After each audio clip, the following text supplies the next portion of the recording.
utia raja asyal madiko kindan mi West Nile karasyal kumu ay ko tingugan da mayo malo isawa manangi beshido yoloka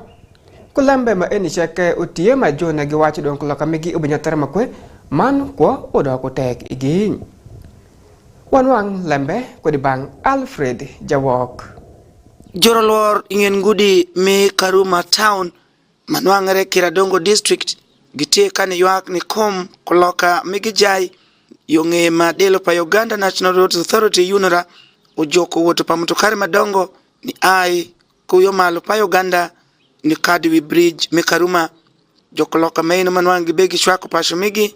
iyore milwaro kit piny maini soko Mekaruma kawoni dong lembe jai ni shwalo kony ni dana mamigi shalo gibe nwangongo agai koloka ne idwaro tie lembe majara duok lembe ngiyamo timo ko jokoloka maino gi kiwacho ni agidoki pa shola bongo piny moko magibedo chako ko gweno ni tundu tienu manwango lwaro jaigi Rachel Lamono malwaro sambusa I wanga yo Mekaruma wachni ya edaro pini weko lwaro pa sambusa mane lwaro zaga karawe kenwang sente kumdonge nwango ngo aga lwaro mapare wachni ya lwaro mojai enu utiene kom fungo wanga yo magingolo kodiwi Karuma Bridge Takomaki juko basi kutuela skarukaire wape kula kamoto kutoka kama shidani watie marati yere mesende wape kusende kere kimili bloke motokari mogo matinde do wangio goki moche kuoko Tribe Abdul malwaro gwene wachunia ya nakachon ebere lwaro gwena binyi tunda par kubangcheng entone komfung majufungu tiyu kukaruma ijaraja mamotokari makokadhiye kawoni donge nwanga gama nyanok botu kinaga yen muto hadon omonu ba ane ayo no me wana mu kinaga ayre kompani kayini ya ni ana hedi yo kan tipini yukere dano pesi jono no wani konwa bien wana der Christian onena be ka jono Christian ya be kan ni werlego no wana tune ne kisa kwa kono kwanye kitimo amoro mio giwe mete giger mwana no erma hamwa haniki tikao ke nija urba wana nena gidan kere kisa kono gir no ko dorti ma tiere kwal ere ki medini kere kilime maro ba numero 2 ginana no ko gidna ke ngo o chokala kingi bien lego giagen werlego jadan mewa kon achala kristo Fredo Kelo jawikom pa boda Mekaruma wachunia ya chano mondo igi mane miyo luongo ni government ya ochwak oluor piny mingen gudi Karuma karawe komet koloka mamigi atie boda Mekaruma town council kawoni tijo da otakiwa tijukiwa yo basi wavutu kule do ngetwa kai kimi kadhiwa bridge da otek ko motokare basi ai ka Kampala binu motokare mi matendo wanange pango tie tingo kaso migi teru don wan ka yore da otek wa boda don wabidenu chan yore da otek wakwa juma malo onen kiriyo mimi wakonya no boda ko wabitako Asmano Keti machoko dogang Mekaruma echane en bende nyuto deng chunye iwi koloka mobe wotungo ingen gudi man ke wacho juma Paul gidare pini weko koloka ma eni kirenia ya ebitingungo tenda kendu kom koloka ne kom jo koloka ma Paul gidare pini weko de soko ma eno magibesayo kwa migi woko. My customers and my people, the challenges we have, life is not only easy in Karuma. Because like some of our brothers who are working in taxis, they are not getting passengers. Because so many people, they came from our side, they always menu and then they proceed to Lira. That is the challenge that we have. Those guys, they are not getting it. Kawoni, Bay, Pacham, town Mekaruma, Odaro Pinijuik, Shalongo, Manakachon, Majokoloka Negibe Ketu Bay Matek, Iwidana Mawilawel, Nyenyaya, town Mekaruma, Utieshengi ni Konoya, iyo penye mi jaraja onwangere nyaya iyenga mobinu delo pa Uganda National Roads Authority obejo kukendo woto pa matokari matendo nitiyo kujaraja maeni magibewa kujoreng boda kende pinitiyo kujaraja nem Alfred Jawok West Nile TV LEMB ANGEYA adwa kufuafuashwa dit ni jadwal LEMB ANGEYA mwa Alfred pikelo LEMB ANGEYA ne mshwiny ma enu Kawani ka wakado kodi Ajumani district jutela okwa jurnyodu ni gwako awia megi maber kawani magibe kwa kodu ipashu shalo masomo podi upe nyogitie ikare miyom sayote lembe unyutu kamaleng ni jurnyodu mapol udaru ketu awia megi mondo ikoloka makun gibe terugi isoko mangi orugi kalwaru jeni mapol mashalo mango mamiyo karani awia enu ni timo lembe cheke mareshu man mukande machungi ubemetu pian gitie ku karane cheke ingeye masok mapol belal ishwin jawur nyoke isawa manang ngomdong ushiru kudi iya magam ketu kwa megi I ariti unji maalan ushoku lembe mapol kawoni mawiya mapol padi utia iyom pita merashel pi oru elifu area kupira rawi angwan jurutela kodana mokende mutie kude Ajumani district umiyolungu ni juru nyodu ni gwaku man wotu maber kod awia megi karagi shopu podungo ipeku man gi mondungo itimo mareshu machopo nyoto anyi megi luongu meni ubinu shalu adwegi bajur nyodu mapol uwenjo tich megi migwaku awia maber makunju neno kar mapol awia nagibe wotu isoko matum idewur azilo ipkabedu mutie kodi sharun Jadid Honorable Kaijuka Richard Ata mutie jawang jawikom otabish pir Ajumani district Uwashu peko da cheke ubebinu ni lobre kusoku machaku di wur man miyo karani awia ni timu kura mareshu marash mloyozo utie mial midisco mutie isami di wur macheke eda uijur nyodu pe wanju tish migin. The market begins late, it ends late, and children come to find nothing in this market, but rather to only see how they can continue with their affairs. Now, what does that one show to us? It means the parents are not doing their work of controlling the children. Marom kuma enu jadid manyinge uti Honorable Kaijuka Richard ulundumia lungu ni juru nyodu ni jigu oru awia megi isaku man gwaku awia enu isawa beni maber pian jumukan ben wangurit shalo yoremi idumangu kumukan demapol. Children are loaded with the mangoes for sale. They bring the mangoes for sale in town and they go very far after the sale of the mango, very late. In the process of going back home late, we don't know what happens. In the process of picking the mangoes for sale, children climb the mango tree. At the end, there is the accident. And children, there is the likelihood of children becoming disabled because of the accident falling from the mango tree. Honorable Senseko Dominic Mutejawikom Otadek Peter Jagome Arinyapi kodi Ajumani district ukwa juru nyodu ni ketu awia megi uberutim tish makelu adweg maber ento ungo ni shwalo gisaba sheke ni shido isoko kalor luar.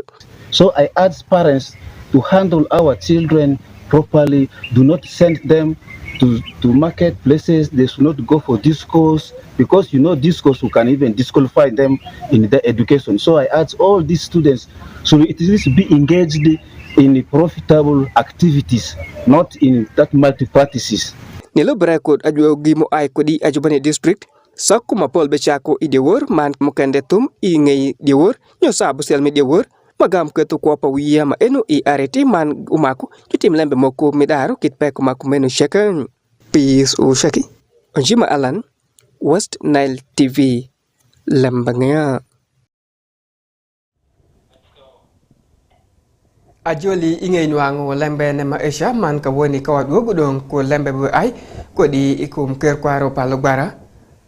kerkwaro pasuro milugbara Mashalom mer bara kari ukwayo dikiri ko de ring lenyu be ko ikabedmi West Nile pe ko maber man kekelu dango ngom longu mi gebino chalo adwogi mabedu ber kar chalo kwat ubenyotere ikin uring luny man kedanu bejologi ikabedi West Nile eni malembe sheke uti chalo adwogi mi alar lara pangom man ke tiu bajwe tungo ku gimaber majumo kende ube maongom manango gemiyo ni jo eno nia umako konki kodo lembe mazo uai kudibang Benson Pastore Mashalom mer nyubedu ber ikin luak danu nyuwegi ngom man uring luiny berungo akecha umedu kwa loka papolu nyungo mi West Nile kal palugbara karashal kujutela mi district ushoku rombu iterego district Ileju Town Council Shinkasi Adek Nindo Apara Beach Paudimira Beach Oru Elif Arioku Pirarewi Angwen Nimi ungesh ikum kitemi bedu imer man kush ikindluag danu mika bedu ku uring luiny man gwa kushwish bende. Ferua Richard Andama kal manenu wishwish man kuo palea ite kal palogwara ukwayo danu mika bedu esha ni kuo ikush man iyore maber ku uring luiny. Ekwayo gi nitingu uring luiny shal umegu migi kan udaku ilembe pangom. You see, it is quite very important that when the refugees came here, government, through the local governments, offered them areas for settlement. Now, many of the areas that were given were actually communal lands which people used to use for grazing and for hunting. Now, because of the large number of refugees, land has become scarce. We are here trying to share ideas and information as to how to live in harmony with our refugees in West Nile. Peter gave ngati manenu bedu berpa uring luiny I West Nile ueshu podi peko maginwangu ikabedu esha utiele. One of the challenges, landlords sometimes do not respect the agreement that they have. It can be verbally, most times it has been verbally agreement between the landlord and either a refugee who wants a land. And you find that after cultivating, either putting your cassava there, before your cassava yields, you may find that the landlord has already hired that land to someone else. Or sometimes after cultivating your cassava, you may find your cassava is being harvested in the garden without your knowledge, and you don't know who has. Marita Tiko kal manenu wingom ite kal palugbara ueshu ewinjere lengungo kawe gingom ubedau ilem ngom ku uring luiny ikabedu migi umaku gijig lembe makumesha. When somebody pays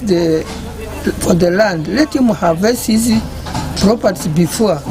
you chase him away. You know, at the moment, the land has become resources of money. Those days, people didn't know about the land issue, but the land has become resources of money. But let us forget those issues. We are human beings. If somebody pays the money, let him harvest his things first, and then you need to go and harvest or take them away. It's not good. Right Honorable Tuku Ismail, jadi puker mikal palugbara unyutuni luak, kite magishebu daru kudu peku munyayo alara pangom iyore maber. The challenge of recent has been that the stray animals from the refugee side, when they come to the area of the landlords, these animals cannot be traced easily. In most cases, they disappear in the thin air. For that reason, we formed a committee called the Alliance Committee of 32 members. Half the refugees, that's 16, and half the landlord, to handle this kind of matters. And we have also trained this committee in settling matters using the alternative dispute resolution, leave alone going to the formal courts and so on. So this is very effective and it is happening. Shiambe John Baptist, Jakor Superintendent pa polisi miterego, unyutu peku man kite maluak shopudaru peku mikingi kuduring luiny. Cases of rape that have happened in the refugee communities. Some cases have been reported late, and the victims fail to give a narration of what exactly happened, so that we can have a very good basis to initiate investigations. Then some other cases are not reported to police at all. Ngomi Uganda ute kabedu ashel majolu man miku kabedu maber mi uring luiny. Ma West Nile ute kabedu ashel ikingi majungeyu pigwoku uring luiny. Edong jukwayo wegi ng'om mika bedu ni bedu maber mani kush kod oring lweny. Kashirot Fancy, Benson Pastore, West Nile TV, LEMB ANGEYA. Adwa kirifosh ingati masupodi ibeneno LEMB ANGEYA mobe ai kodi West Nile TV. Kawalok wangwa manuneno LEMB ANGEYA makere ikum lempa tugu de sheng matin eni. Tugu mopera pawiya majulungunia odilo ushak maber pesukuru shek kemutie aduramir arua man mopera ma eni utiye pi dongo diro pawiya matendo ma sho man manyira shek. Piem ne bebedu kubang oru mebereti merepi awiya mutie ikabermeni man jomlaw ke bedu ku kare meshidu man piem ne madit irwam me Uganda zo ma ingei kare kidagi sigitugo pengombo shwal mayo nyangu dok sukuru manok kendere mapodi utinga chalgin achal maperetek kodi aduramir arua kadiya etiye kubero mapol Farish Majid ushoko lembe kumai Tugu moku mutie makoya majulungunya odilo mutie per awiya matendo mutie oru aparangwan isukuru shek mutie aduramir arua ushako mawangni utie wangmir adek makun uneno sukuru mapol ube tugu piemne pagi besayo kachidu kashunka aduramir arua man wangni utie sukuru maromo aboramazon sukuru majulungunya Bright View mutie Nasariman primary karshel ko sukuru mi Oasis primary gire magloyo yobne mukad mer achel man mer aryo man sukurne umedre ajuporo ku oru mukadun kawoni matugune ube medre iwange ibar gwemper madit majulungu barifa kodi aduramir arua ngati achel mowech kudagor LEMB ANGEYA jadit manyinge utie Buni Ronald japonji man saw marom japonj ube mupera ni ay kodi sukuru Nasari majulungu Hope Nasari mucha ko tugumegi wangmer achel wacho eteko anyonga man piem ne wangmer achel miyo igikare miyo bere kadi gibekado ipek mapol pitugune mawangni makun wacho chan pamopera karshel ko peny mukende ubesenogi man emedu asuka wacho ma ene biyo bogi pitugune wangu bebinu. This time it is our first time to register in Odilo, and since it is our first time we are learning, so we are trying to pull out our stockings, but probably we shall prepare best for next year. Counter challenges, being that it is first time, especially materials for use, even balls we are using their balls, most of the things we are using theirs. Apa Anggu Rashid ngati maneno witugu kodi aduramir arua ukwayo sukuru shekani teru awiya meginitu kitugu makumeni piyen ebinuko mesh mapol man awiya mutimaber gibedo kukare mi chiduka tugu iro malo man eyiko nying sukuru. Thought this year that we should bring these games before the other primary games, ball games starting.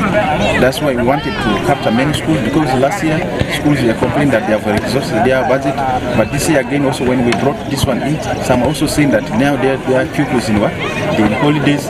See? So that has been also the challenge. But the number is increasing. We expect that more schools to participate in next year. So is another one good tournament that exposes your school up to the national. Because when you champion, like you remember in the first edition, Oasis actually went up to East African Championship. They went to play in Tanzania. So this I think that exposes the children and then exposes the school. Kadit Angoyo Peter Fred jawi juponji isukuru mi Oasis primary mutie jangana mimoni unyutu anyonga pare man ewacho giteku gan madit nagi medri asuka timaber shala magitimo ekare mukadun. Our expectations are always very high. The sky is the limit generally. Yes. Because of our determination, because of the level of our preparation, we are always determined that we shall go to climax. Tugu majulungu odilo ushako ichenkase angwan nindo apara bosel podimera bish oru elifu aryo kupiera aryo wi angwan man ebitum ishengyenga man jubineno nanga moloyo kopone mangate molo kop matokchen bishido man bishunguka adurama itmer arua pitugune me Uganda zo pagibi piemu kachiduka tugu badit mutie pingombo shol mayu nyango. Is Oshaki Farish Majid West Nile TV LEMB Tugu LEMB ANGEYA Kendu Fosh Padit asu udokiri imapodi asu ibeneno LEMB ANGEYA ide sheng matin eni kawa we ko LEMB Tugu mesha manu nen LEMB Tugu mukende mutie kabino ide sheng matin eni wango tumpayinga komai